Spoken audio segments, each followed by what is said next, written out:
If two lines are said to be perpendicular, what is their relationship in terms of slope? This is what we're going to see in this video. This is your first line, and say this is your second line, which is perpendicular to the first line.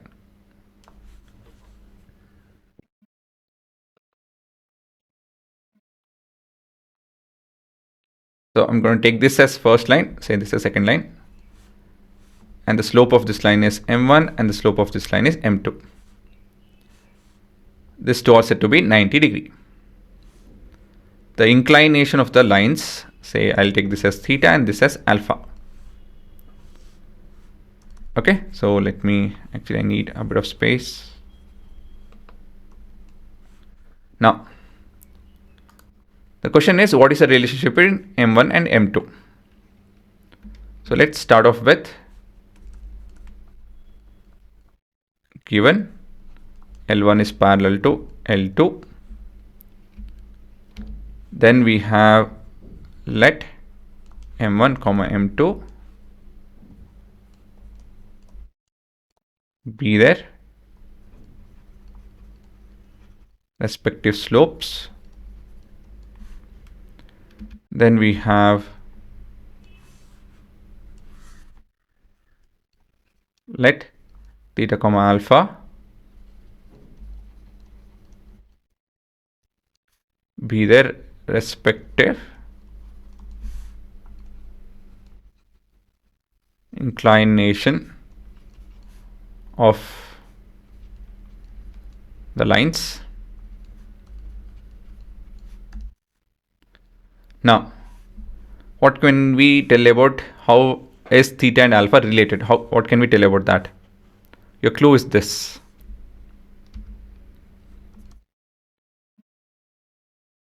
Yes, theta is equal to alpha plus 90 degree. Or, yeah, other way around also is okay. But why is it so? Because this forms a triangle, is it not? That's your triangle. And this is an exterior angle. Right? So, what can we tell about exterior angles? Exterior angles are equal to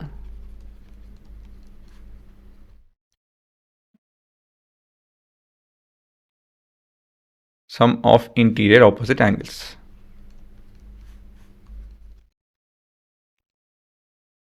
In a triangle, that is.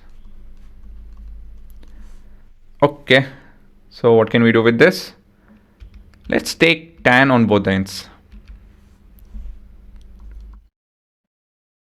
Taking tan on both ends. So what do we have? We have tan of theta is equal to tan of alpha plus 90 degree. But what is tan of alpha plus 90 degree? First thing is we need to understand that this first thing is this is in second quadrant, right? As a whole, this is in second quadrant.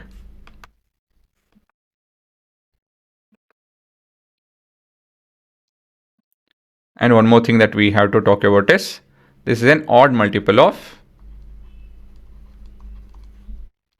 90. So what is the conclusion? Try to recall.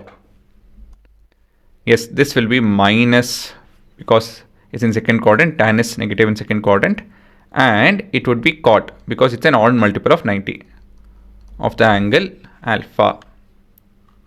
Okay, so basically tan theta is equal to minus 1 by tan of alpha because cot and tan are inverse of each other.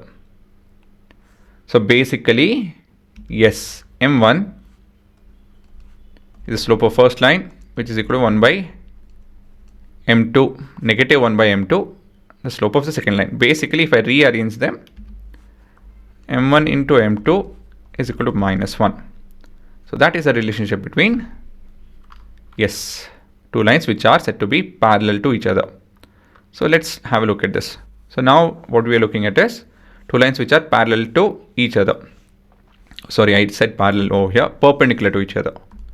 So let's make it perpendicular. So let me take one. And if I make this as -1,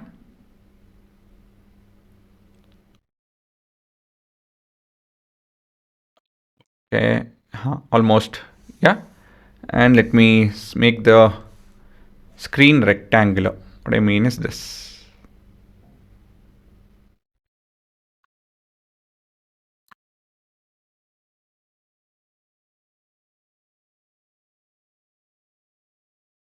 Okay, so can you see that? So it's almost, the grids are almost square. So can you see that these two lines are set to be perpendicular because their slopes are -1. The product of the slopes are -1. I can give you guys one more example, say half, and if I multiply that with 2, -2, and another possibility. Can you see that? Again, they are perpendicular to each other. See, slope of line 1 and slope of line 2. If I multiply, I will get -1, right? Approximately over here. And we can see the lines are, yes, perpendicular to each other. So now you guys have to pause, copy all of this, go to the Python IDE and simulate all of this.